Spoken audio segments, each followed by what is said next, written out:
네, 반갑습니다. 브로체골코인 탐사대입니다. 가상자산 과세 관련해서 지금 네 번째 영상이 되는 것 같고요. 오늘 영상은 현재 그 두 거대 여당과 야당에서 이제 더불어민주당에서는 이재명 후보가 그리고 국민의힘에서는 이제 윤석열 후보가 최종적으로 이제 결론이 났죠. 그럼 두 후보 간에 이제 가상자산에 대한 부분에 대해서 자체적인 설문조사를 하나 진행을 한 게 있고요. 이거는 11월 10일 날에 이제 진행을 했는데 어떠한 부분에서 이제 어떤 결론이 났는지 영상을 통해서 이제 알아보도록 하겠습니다. 어, 뭐 말씀드리자면 해당 설문조사가 이제 다른 모든 정책적인 부분에 대해서 대변하는 건 절대 아닙니다. 그냥 그 한 부분에 대한 하나의 부분에 대한 설문조사이기 때문에 그냥 가볍게 넘어가 주시면 될 것 같습니다. 네, 하나하나씩 보겠습니다. 우선 그 가상자산 과세에 대한 부분에 대한 그 관련 입장입니다.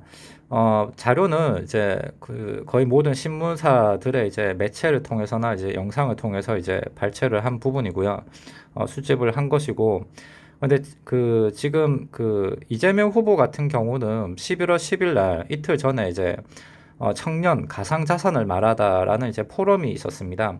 예, 거기에 최근에 한번 장기간 포럼이 있었기 때문에 장시간 포럼 주제를 기반으로 내용 작성된 점이 있기 때문에 좀 더 자료가 많다는 점, 예, 그 부분은 좀 인지를 해 주십시오. 네, 우선 윤석열 후보의 이제 과세 관련 입장입니다.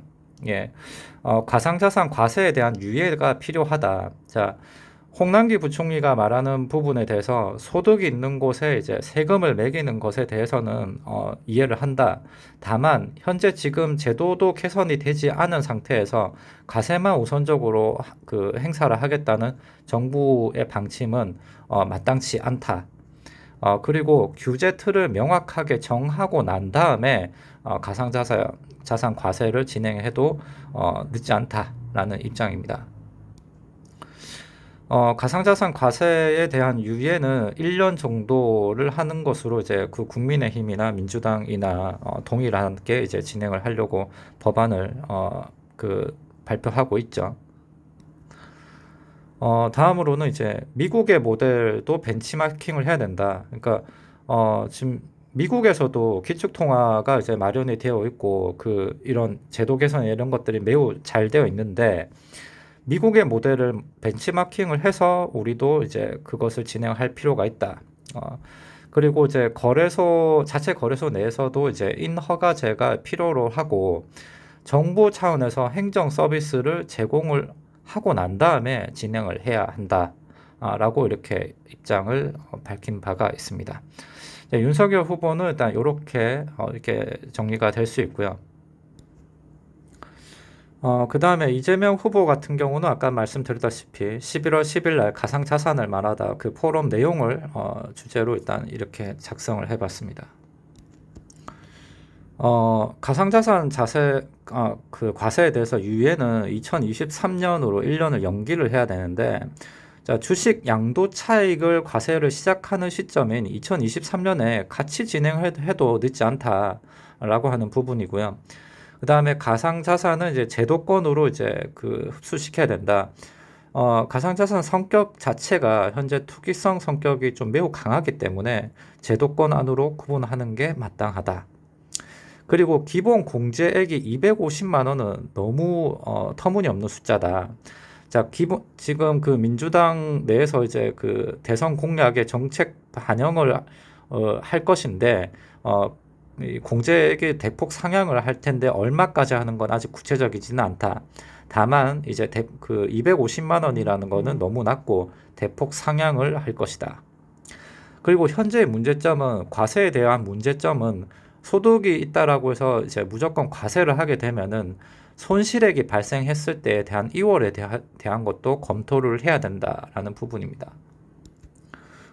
이 말을 이제 조금 더 덧대어 설명을 하면 만약에 이제 국내에서 비트코인을 이제 1,000만 원치 사서 해외 거래소에 있는 이제 A 코인을 샀는데 트랜잭션이 일으켜지는 동안 해외 거래소에 있던 기본 이 A코인이 1,000만 원 상당으로 비트코인 투자를 했지만 800만 원 가까이로 떨어졌습니다. 만약에 예를 들어. 그리고 국내 거래소로 다시 입금을 시켰는 동안에도 계속 떨어지다가 갑자기 2천만 원 상당으로 갑자기 가격이 올라갑니다. 자, 그런데 이 투자자가 조금만 더 놔두면 이제 좀 더 오르겠지라고 해서 묶여놨는데 결국은 500만 원어치 100만 원치밖에 못 된 거죠. 그러면 이랬을 때 과세는 진행을 하게 됩니다. 이렇게 되더라도.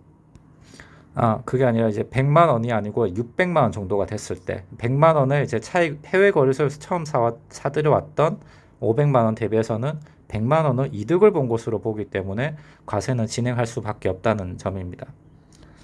그리고 해외 거래소에서 거래할 때 이 부대 비용에 대해서 이거 정부 부처에서 이걸 인정을 해줄 것이냐. 이런 부대 비용에 대해서는 이제 이 개인 투자자가 이것을 증빙을 해야 할 수밖에 없는 구조다. 그리고 여섯 번째, 그 가상자산에 대한 전문 인력을 양성을 해야 된다.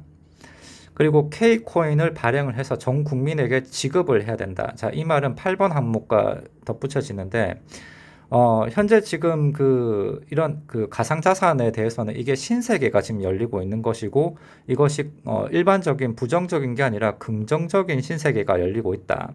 자, 그럼에도 불구하고 정부에서는 이제 가상자산 과세에 대해서만 논의를 하고 있는데, 이렇게 될 경우에 대한민국 국민들의 투자자들이 국내로 몰리지 않고 전부 해외 거래소로 빠져나가게 될 것이고, 이렇게 되면은 국내 국고가 이제 해외로 유출되게 되고 향후에 이제 결국에는 뒤처지는 시대가 도래하게 될 것이다.